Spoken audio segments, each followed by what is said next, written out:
Most people believe their greatest enemy lives somewhere outside of them.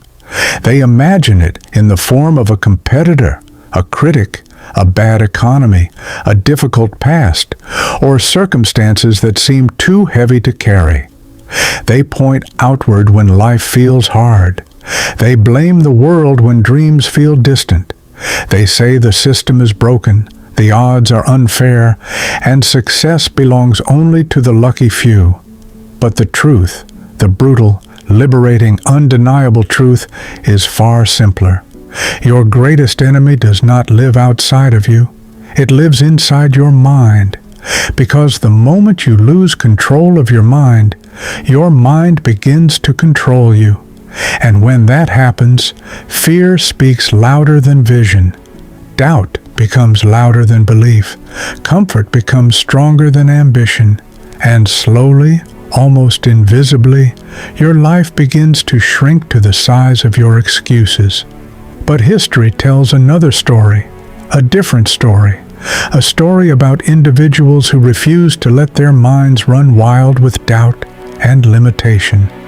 Consider Thomas Edison, a man who failed thousands of times before illuminating the world. Imagine the voice inside his mind during those long nights in the laboratory. The voice whispering, "This is impossible. Give up." Yet Edison did something extraordinary. He refused to surrender control of his mind to failure. Instead, he disciplined his thoughts to believe that every failed experiment was simply a discovery of what did not work. And because he controlled his mind, he eventually controlled his destiny. This is the great secret hidden behind every story of greatness. The mind is both a battlefield and a kingdom. If you rule it, it becomes the most powerful ally you will ever possess. But if you abandon that throne, if you allow fear, distraction, and negativity to rule in your place, your own mind becomes the architect of your downfall. Look around at the world today. Millions of people wake up every morning already defeated, not because life has defeated them, but because their thinking has defeated them.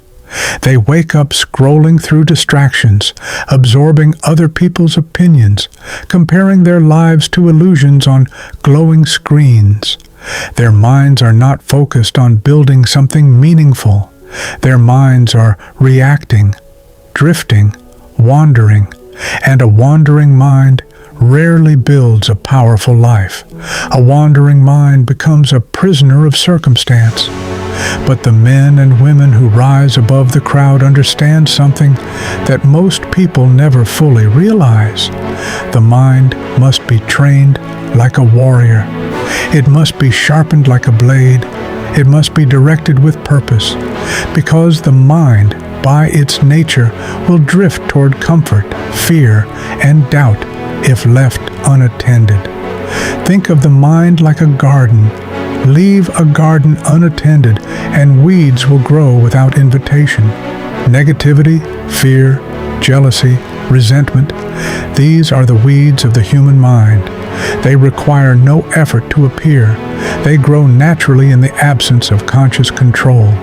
But greatness is not natural. Greatness is cultivated. To cultivate greatness, you must become the gardener of your own mind. This means choosing your thoughts carefully, guarding your beliefs fiercely, refusing to allow the opinions of others to dictate the limits of your potential. Because once a belief enters your mind and takes root, it begins shaping the reality you experience. When a person believes they are weak, their actions begin to shrink. When a person believes opportunity is scarce, they stop looking for it. When a person believes they are destined to fail, they unconsciously sabotage every attempt to succeed. Belief is not just a thought. Belief is a command your subconscious obeys, and the subconscious mind does not question your beliefs. It does not argue.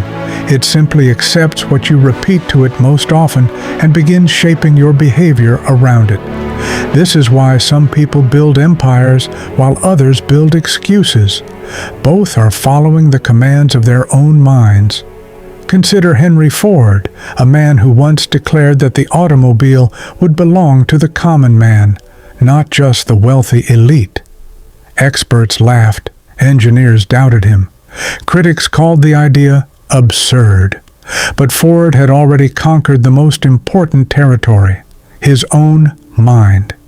He believed with such intensity that the idea became inevitable, and eventually the world adjusted to match his belief.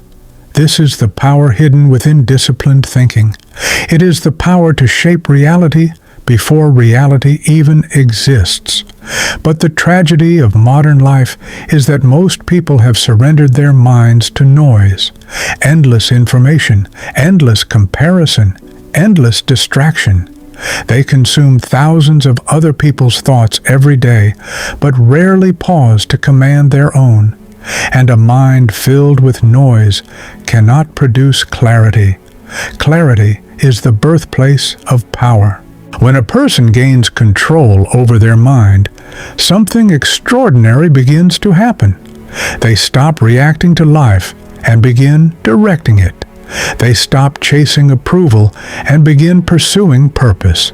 They stop fearing failure and begin using it as fuel. Because a controlled mind understands something the uncontrolled mind never learns. Failure is not the enemy. Uncontrolled thinking is the enemy. Every setback in life arrives with a hidden question. The question is simple. Who is in charge of your mind? If fear answers that question, you retreat. If doubt answers that question, you hesitate. If negativity answers that question, you quit. But if discipline answers that question, everything changes.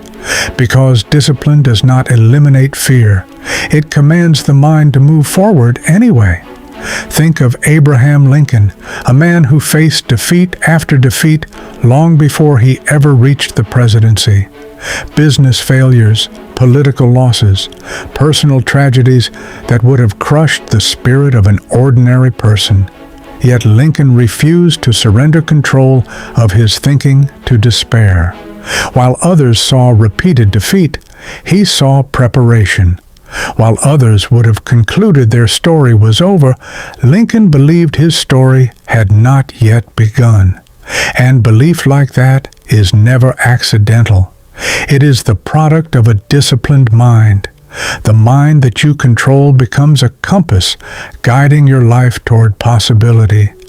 The mind that controls you becomes a cage built from your own fears. This is why controlling your mind is not a luxury. It is a necessity, because every great achievement begins as a thought. Before a building stands tall against the sky, it exists in the imagination of an architect. Before a company changes the world, it exists in the mind of a visionary.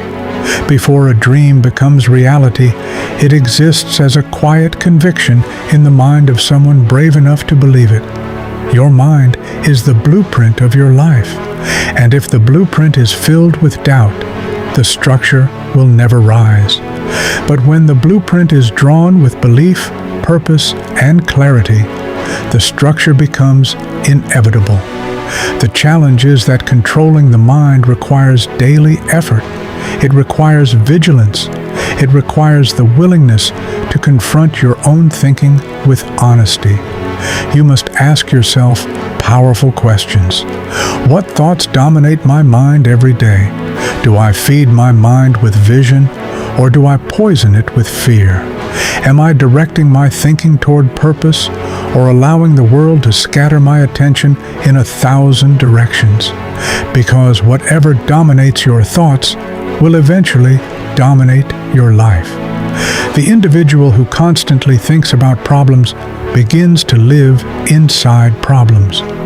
The individual who constantly thinks about opportunities begins to see opportunities everywhere. The mind does not care whether your thoughts empower you or imprison you. It simply follows orders. That is why you must become the commander of your own mind.